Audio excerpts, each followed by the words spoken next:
오늘 우리에게 주시는 하나님의 말씀은 요한복음 9장입니다.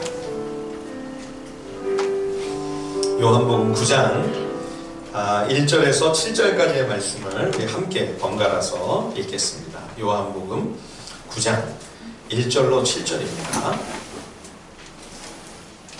요한복음 9장 1절에서 7절까지의 말씀입니다. 예수께서 길을 가실 때에 날 때부터 맹인된 사람을 보신지라 제자들이 물어 이르되 라삐여 이 사람이 맹인으로 난 것이 누구의 죄로 인함이니까 자기니까 그의 부모니까 예수께서 대답하시되 이 사람이나 그 부모의 죄로 인한 것이 아니라 그에게서 하나님이 하시는 일을 나타내고자 하심이라. 때가 아직 낮음에 나를 보내신 이의 일을 우리가 하여야 하리라. 밤이 오리니 그때는 아무도 일할 수 없느니라. 내가 세상에 있는 동안에는 세상의 빛이로라.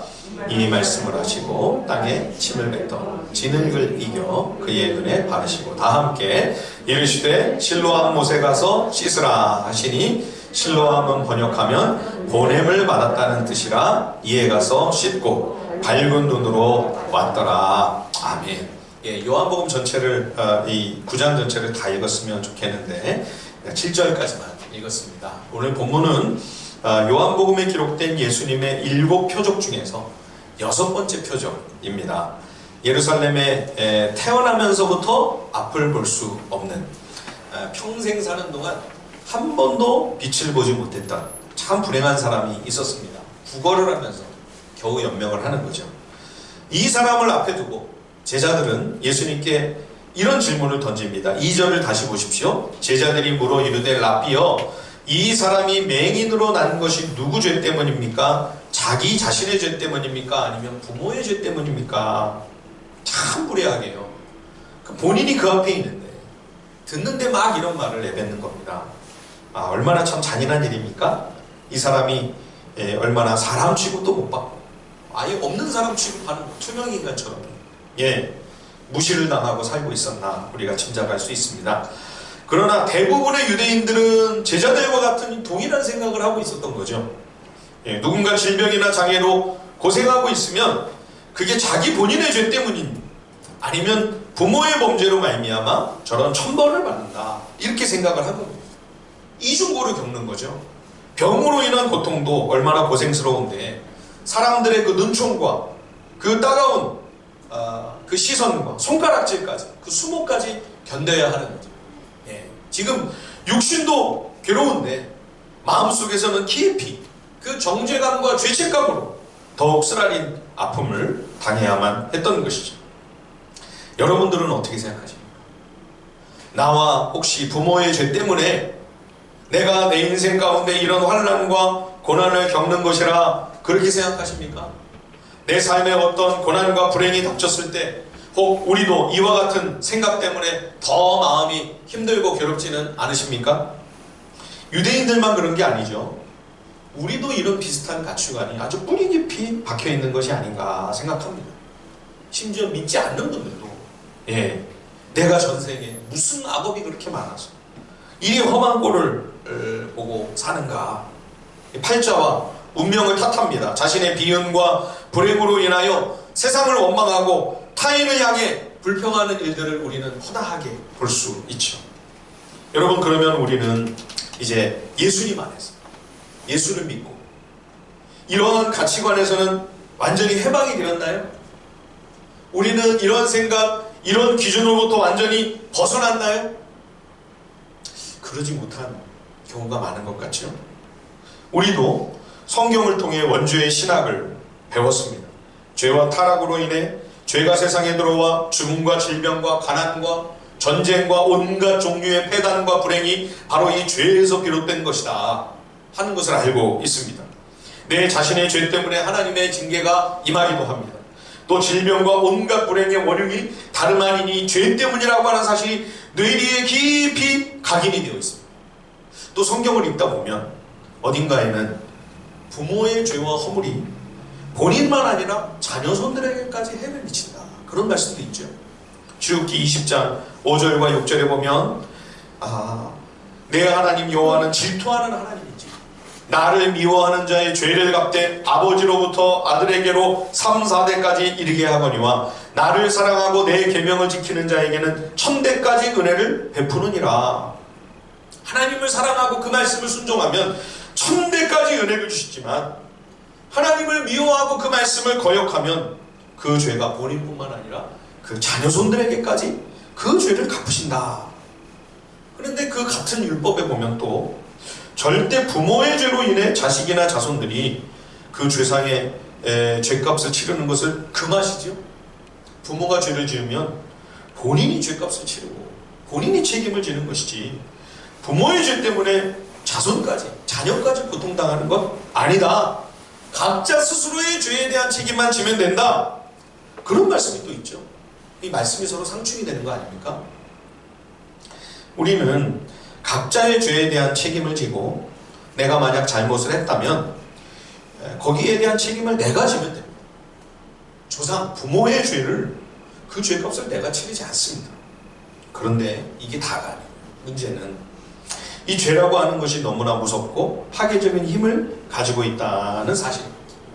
이 죄가 우리가 만만히 볼 수 없는 이유가 바로 여기에 있습니다. 죄는 죄를 지은 그 당사자에게만 해를 끼치는 게 아니고요. 그 죄에 직접 참여하지 않은 아무 잘못 없는 다른 사람들에게까지도 큰 상처를 주게 되고 나쁜 영향을 끼치는 거죠. 한 사람이 자신의 인생을 비관하고 절망하면서 지하철에 가가지고 석유를 깨우고 불을 지르는 겁니다. 거기에 아무 관계도 없고 아무 상관도 없는 그런 많은 사람들이 그 아까운 목숨과 생명을 잃게 되는 거죠. 나 혼자 죄 짓고 그로 인해 내가 망하고 자신을 해치는 그런 일이었다 할지라도 그게 한 사람만 아니라 다른 사람들에게까지 막대한 피해를 끼치게 되는 그런 일들을 우리는 얼마나 자주 봅니까? 그래서 그 죄의 파괴적, 그 죄의 어리, 심지어 자손 3, 4대까지도 미칠 수 있다. 그러니까 여러분, 우리 부모와 조상들이 우리 자녀손들에게 물려줄 수 있는 최고의 선물은 무엇이겠습니까?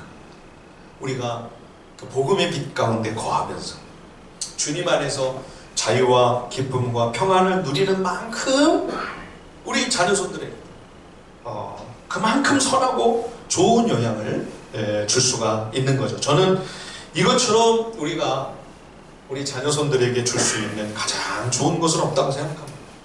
우리가 억만금의 유산은 남겨줄 수 없다 할지라도 그리스도 안에서 진리를 깊이 깨닫고 그 말씀 속에서 사는 그 은혜 가운데에서 자유와 행복을 누리며 기쁘고 감사하게 살아가는 그런 우리 모두가 되기를 주님의 이름으로 간절히 축원드립니다. 그것이 여러분 우리가 우리 자녀손들에게 해줄 수 있는 최고의, 그들에게 남겨줄 수 있는 최고의 신앙 유산입니다. 이처럼 어떻든 죄의 문제로 인해 결국 의도했든지 그렇지 않았든지 죄의 결과로 불행과 고통을 겪게 된다는 사실을 우리는 인정하지 않을 수 없습니다. 그러니 이 제자들의 질문에도 우리는 어느 정도 공감이 되지요.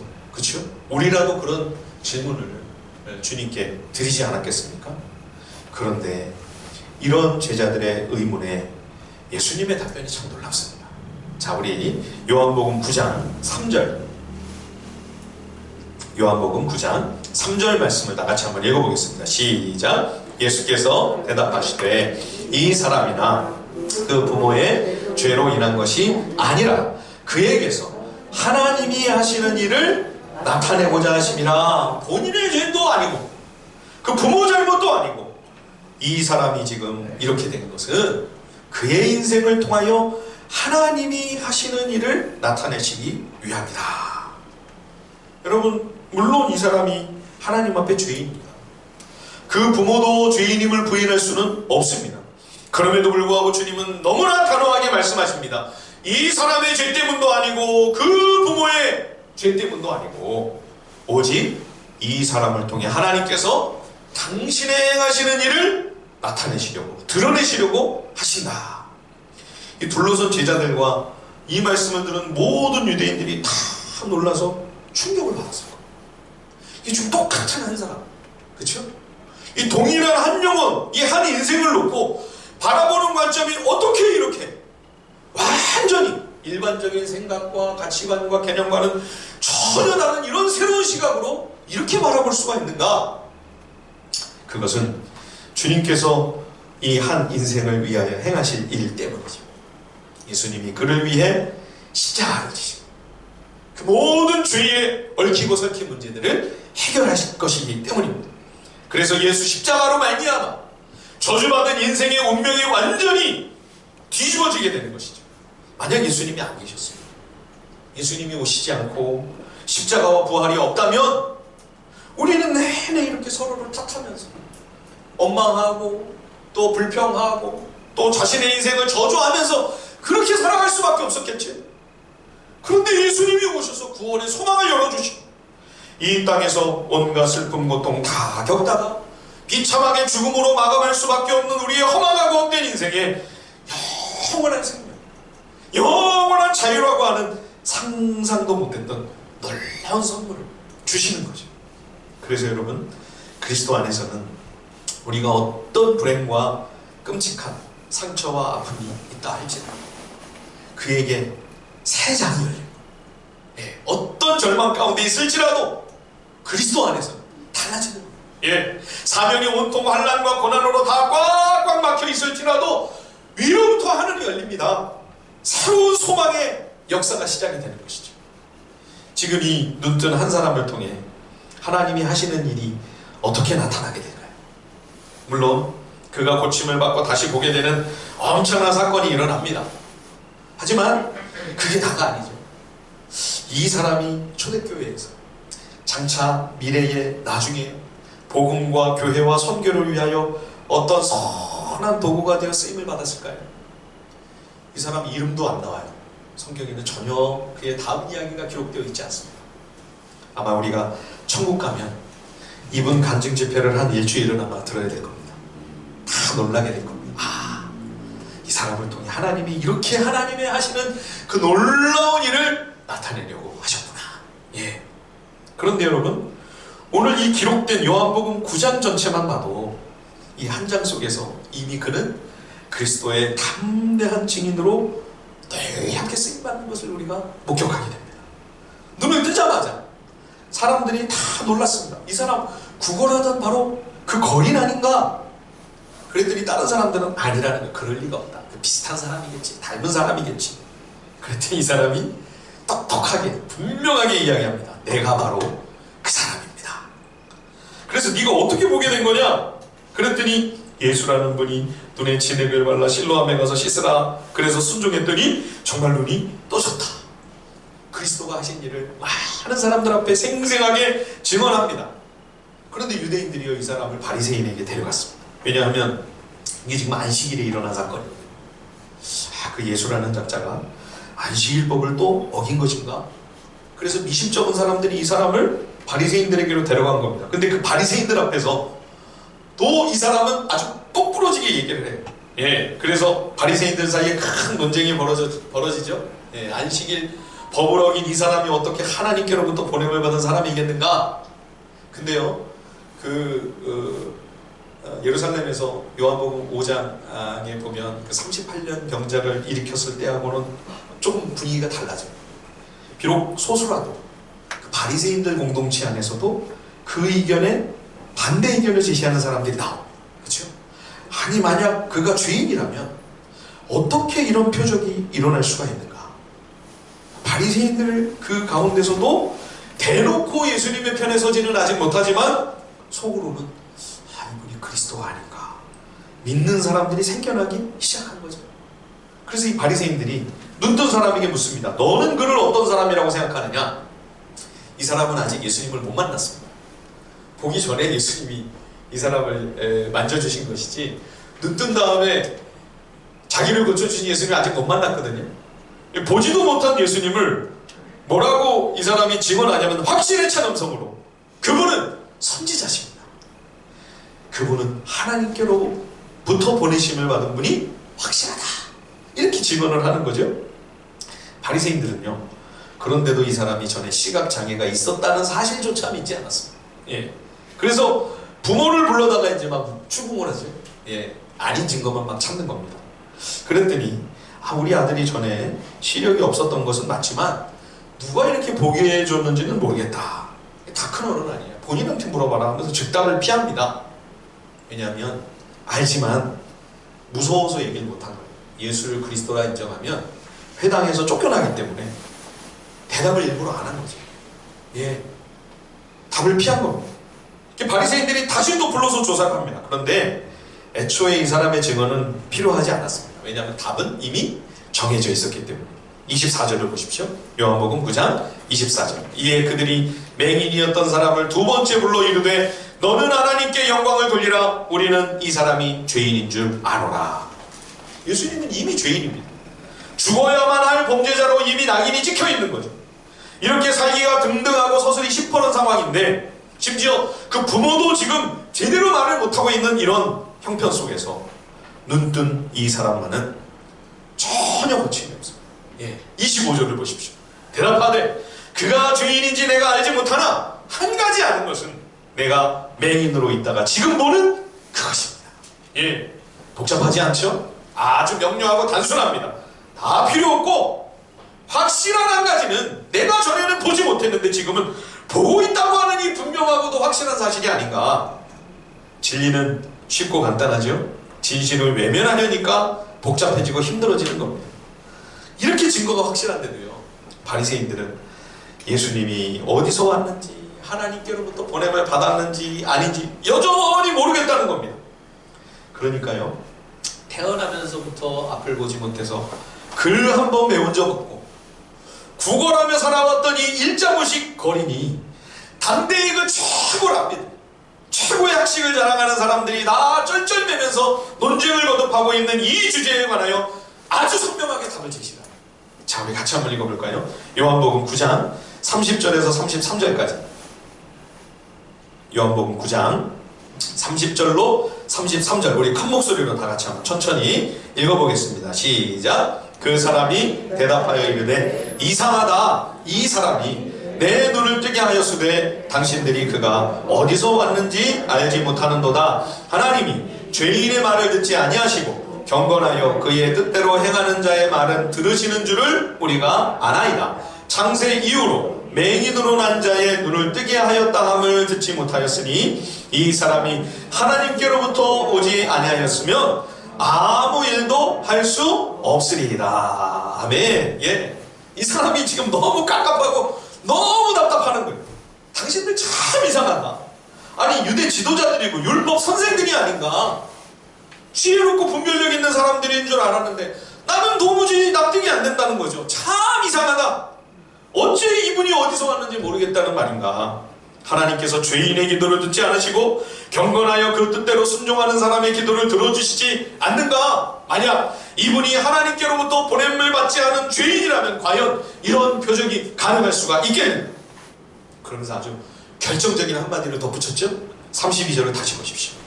이 세상이 창조된 이후로 맹인으로 태어난 자의 눈을 고쳐주었다는 말은 듣지 못했다.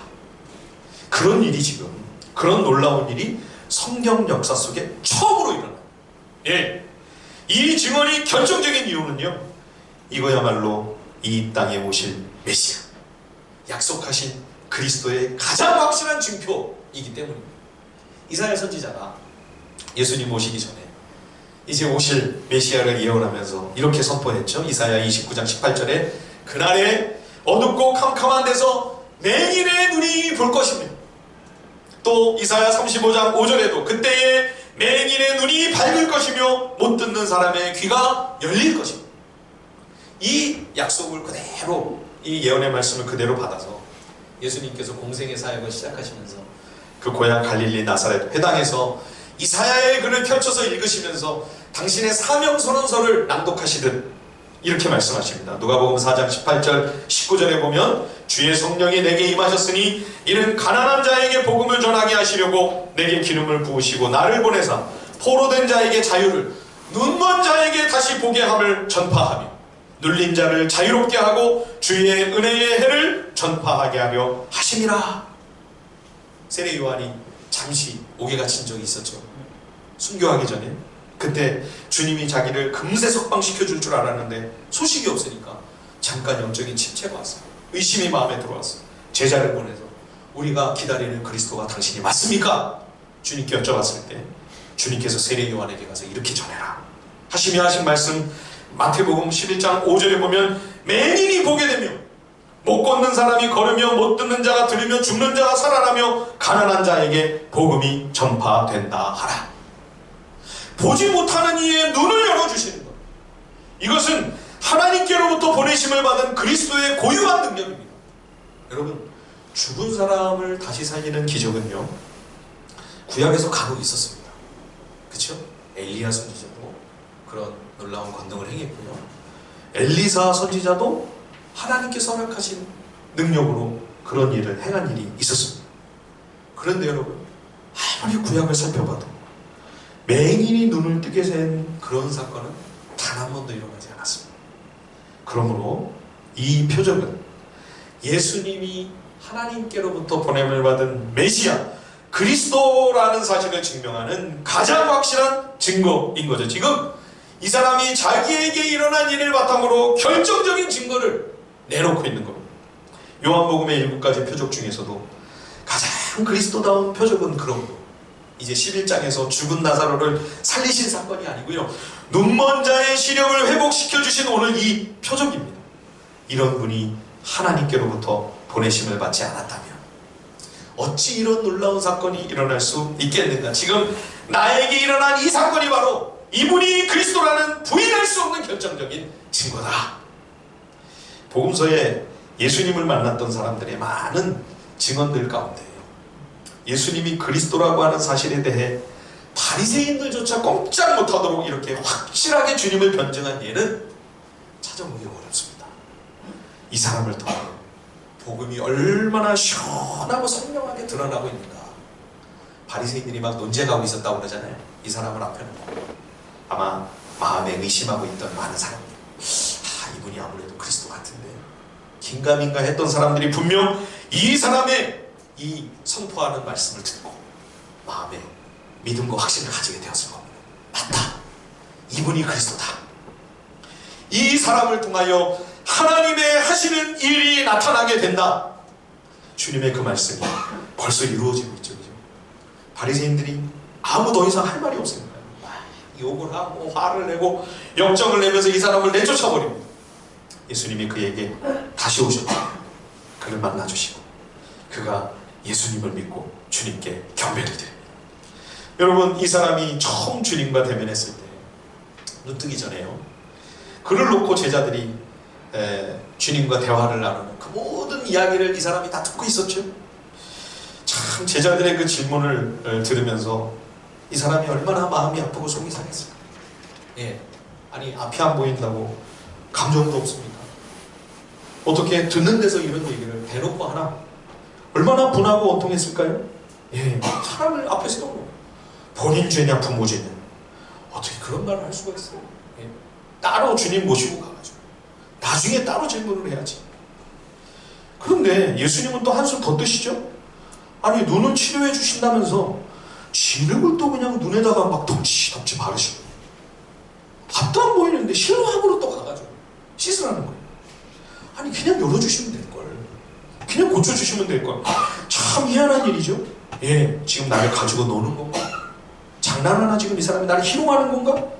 그런 생각이 들 수도 있지 않았겠습니까? 얼마든지 주님의 이 명령, 이 말씀 따르지 않을 수도 있는데 납득도 안 되는 이 이상한 말씀을 어떻게 순종할 수 있었을까요? 그리고 눈을 뜬 다음에도 이제는 다 보이잖아요. 그죠? 상황 파악이 다 되잖아요. 그런데도 담대하고 용감하게 물불 안 가리고 어떤 고초도 감수하겠다고 하는 각오로 처음부터 끝까지 결국 쫓겨나지 않습니까? 출교를 당하지 않습니까? 그런데도 주를 위해 거침없이 증언을 합니다. 어떻게 이 사람이 이렇게 할 수 있었을까요? 주님이 그를 두고 하신 놀라운 한마디 말씀 때문이었습니다. 이 사람의 죄도 그 부모의 죄도 아니고 그를 통하여 하나님의 하시는 일이 나타나게 될 것이다. 이제까지 평생 살면서 한 번도 들어보지 못한 이야기죠. 그야말로 복음입니다. 이런 내 인생을 통해서도 하나님의 뜻이 성취될 수 있다는 것입니다. 모든 이들이 또 내가 봐도 너무나도 비참한 이 처참한 이런 인생을 통해서도 하나님이 영광을 받으실 수 있다.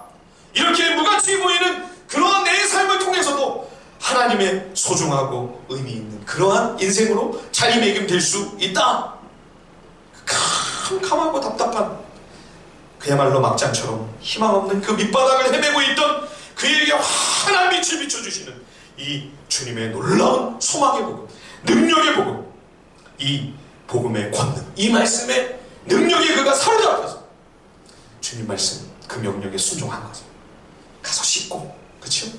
그리고 그의 삶에 놀라운 표적이 나타나게 됩니다. 그의 눈이 열려 환한 빛을 보기 전부터 이미 흑암이 가득 차있던 그의 마음에 주님의 이 말씀 한마디를 통해서 환한 영역이 이미 동트기 시작한 거죠. 근데 여러분, 주님이 이 사람 눈에 진흙을 발라 실로암으로 보내시기 전에 제자들의 질문에 답을 하시면서 이런 말씀을 하셨습니다. 자, 요한복음 9장 4절 5절 우리 같이 한번 읽어볼까요? 요한복음 9장 4절과 5절입니다. 다 같이 시작. 때가 아직 낮음에 나를 보내신 이의 일을 우리가 하여야 하리라. 밤이 오리니 그때는 아무도 일할 수 없느니라. 내가 세상에 있는 동안에는 세상의 빛이로라. 예, 하나님이 하시는 일이 맹인이었다가 이제 눈을 뜨게 될 이 사람을 통해 나타나게 될 것이다. 그런데 이 사람을 통해서만 아니라 우리를 통해서도 하나님의 하시는 일이 나타나야만 한다. 이 4절의 우리는 주님과 제자들이죠. 예, 그 제자들은 주님 곁에 12제자들만 아니라 오늘 우리들도 포함이 되어 있는 거죠. 먼저 주님은 밤이 오기 전, 즉 주께서 십자가 지시고 세상 떠나시기 전에 흑암 중에 있는 영혼들에게 부지런히 생명의 빛을 많이 비춰주셔야 했습니다. 이 어두운 세상에 빛으로 오신 예수님이시기 때문이죠. 근데 주님만 홀로 그 하나님의 하시는 일을 나타내시는 것이 아니에요. 예, 자 보세요. 먼저 이 맹인을 통해 하나님의 하시는 일이 나타나실 것이고, 그리고 예수님을 통해 또 하나님의 하시는 일, 그 빛을 비춰주시는 역사가 나타나야만 하고, 4절을 다시 보십시오. 하나님의 하시는 일을 누가요? 주님이 혼자요? 우리가 하여야 하리라. 이 사람과 그리고 예수님과 뿐만 아니라 주님의 제자들인 우리들도, 여러분과 저도 이 세상의 빛으로서 하나님의 하시는 일이 우리의 삶을 통해, 내 인생을 통해 나타나야만 한다. 드러나야만 한다. 주님이 마태복음 5장 산상수훈에서 제자들을 향해 이렇게 말씀하셨죠. 너희는 세상의 빛이라. 주님만 이 세상에 오셔서 빛을 비춰주시는 그 일을 하시는 게 아니고, 주님이 빛을 비춰주시면서 그 빛을 받은 제자들에게 너희도 세상의 빛이다.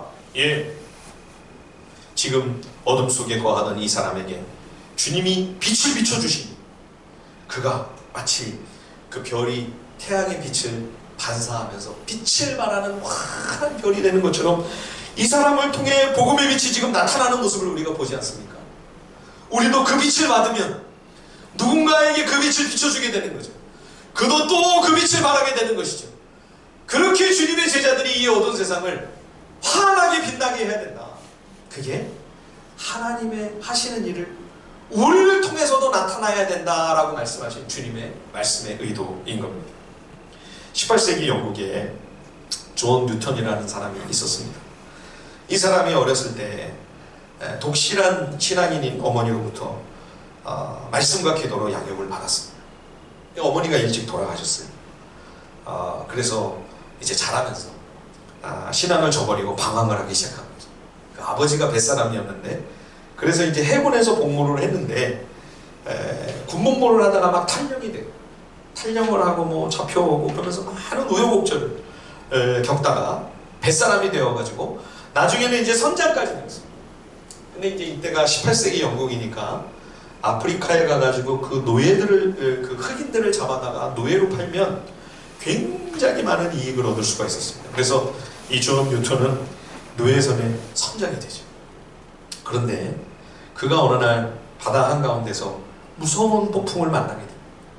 그 생사의 갈림길에서 어머니가 들려주었던 그 구약성경 잠언 말씀이 떠올라요. 예. 그래서 이 사람이 거기서 무릎을 꿇고 하나님 앞에 회개를 하고 그 진정한 회심을 통하여 그가 참된 신앙인으로 거듭나게 됩니다. 그래서 많은 이익을 얻을 수 있는 그 일을 그만두고 이제 하나님의 말씀을 읽고 공부하며 신학을 하고 목회자로서 새 삶을 살게 되는 거죠. 당시 유명한 조지 휘필, 존 웨슬리 같은 복음 전도자와 교류를 하고요. 또 윌리엄 케니 선교사님과도 참 교제를 했던 그런 사람입니다.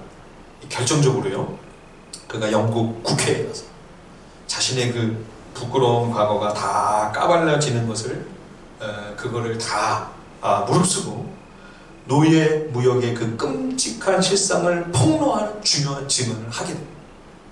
여기서 신실한 믿음의 사람이자 촉망받는 정치인이었던 그 윌리엄 윌버포스에 아주 큰 영향을 주게 됩니다. 그래서 존 뉴턴이 받았던 그 주님의 빛이 이 윌버포스에게 비춰집니다. 그 윌버포스가 영국 국회의원이었는데요, 일평생 이 영국의 노예제도 폐지를 위해서 싸우게 됩니다. 결국 그가 세상을 떠날 즈음 드디어 영국에서 노예제도가 사라지게 되죠. 예. 그 존 뉴턴 목사가 작사한 가장 유명한 찬송가 중 한 곡이 바로 우리가 좀 전에 불렀던 어메이징 그레이스. 그 찬송가 가사 1절에 잃었던 생명 찾았고 광명을 얻었네. 그 영어 가사가 Was blind, but now I see. 예, 오늘 본문 요한복음 9장 25절에 내가 맹인으로 있다가 지금 보는 그것이니이다. 이 말씀을 그대로 옮기고 해요. 예. 내가 전에는 영적 맹인이었으나 빛으로 오신 그 예수님의 빛을 받아 이제는 내 눈이 활짝 열렸습니다. 광명을 얻었습니다. 여러분, 우리에게 복음의 빛이 임할 때 우리에게서도 빛이 나가게 됩니다. 그리고 그 빛을 받은 또 다른 사람도 그 복음의 빛, 그 생명의 빛을 또 다른 사람에게 비추게 되는 것이죠. 우리가 이렇게 이 어두운 세상을 환히 밝히게 됩니다. 이 사람들이 그리스도입니다. 이 사람들이 그리스도의 제자입니다. 사랑하는 성도 여러분, 죽은 자가 살아나는 것과 보이지 않던 눈이 열리는 것, 이 두 가지 표적 중에서 어떤 게 더 큰 표적이라는 생각이 드십니까? 죽은 자가 살아나는 것, 하나는 시력을 회복하는 것, 죽은 자가 다시 살아나는 것이 우리 생각에는 더 대단한 표적이라고 그렇게 여겨지지 않습니까? 그런데 여러분, 왜 눈을 열어주시는 것이 그리스도라고 하는 더 결정적이고 중요한 표적이 되는 걸까요? 영적인 눈이 열리지 않으면 살아도 사는 게 아니기 때문이죠. 예. 영적인 눈이 띄어지지 않았다면 그는 영적으로는 사망의 상태인 것입니다. 이런 놀라운 성경적 표적이 지금 창조 이후 첫 번째로 나타난 이 놀라운 현장에 지금 있었습니다. 이 사람들이. 그죠? 직접 보고 듣고 그 일을 직접 체험한 그 사람이 자기가 직접 증언을 하고 있는데도 전혀 지금 이 사람들은 예수님이 안 보이는 거예요. 그리스도가 안 보이는 거예요. 여러분, 이들은 살아있는 게 아닙니다. 영적으로 보면 죽어있는 것이죠.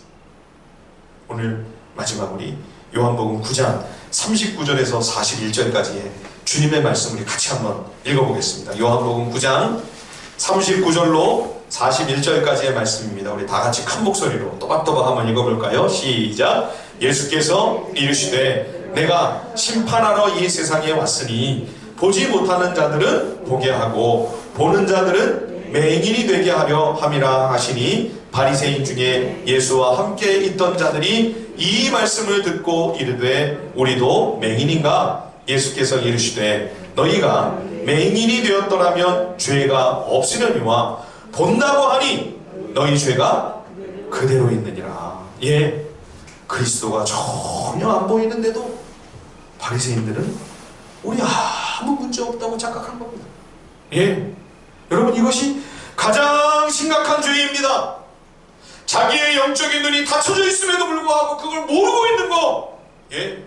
이게 진짜 불행이죠.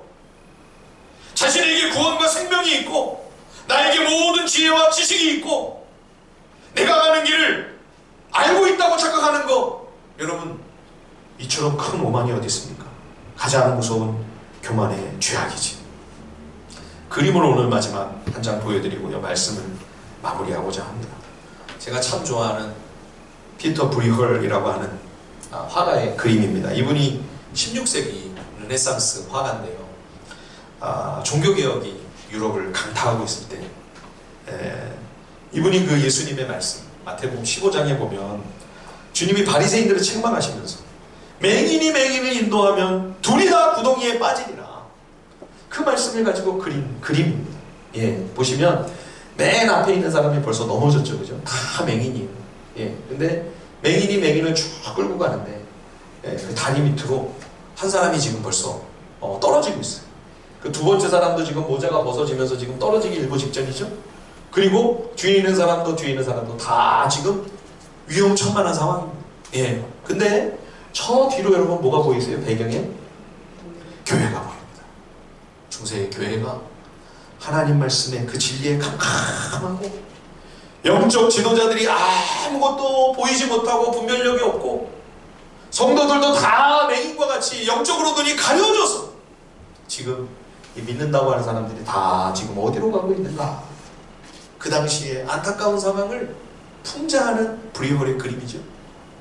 여러분, 오늘날 교회의 모습이 이와 같다면, 지도자가 보이지 아니하고 성도들도 제대로 판단이 안 되고 분별이 안 되고 있다면 얼마나 참담하고 얼마나 끔찍한 일입니다.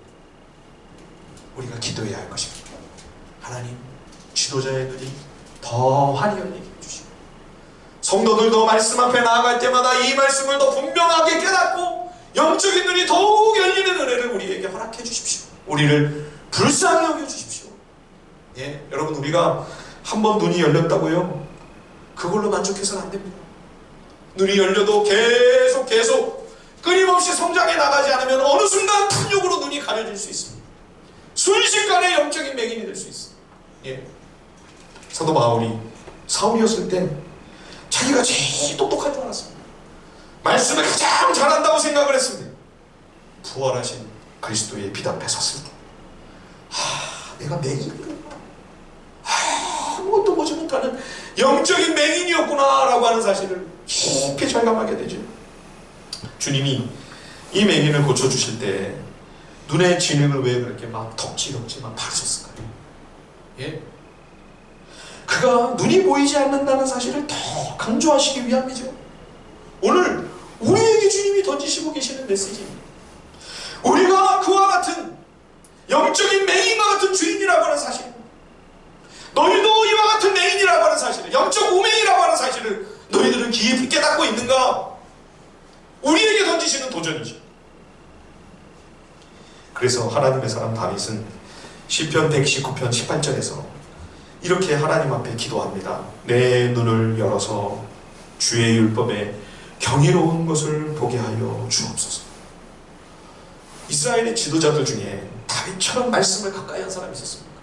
늘 율법을 암송하고 늘 하나님의 말씀을 묵상하고 읊조리면서 늘 말씀을 가까이 했던, 하나님 마음에 꼭 맞는 그러한 사람이었음에도 불구하고 오늘 다윗은 바리새인들처럼 제가 말씀을 좀 압니다, 제가 성경을 좀 읽었습니다, 제가 성경을 깨뚫고 있습니다, 좀 깨달았습니다, 그런 자세와 태도로 말씀 앞에 나아가지 않았습니다.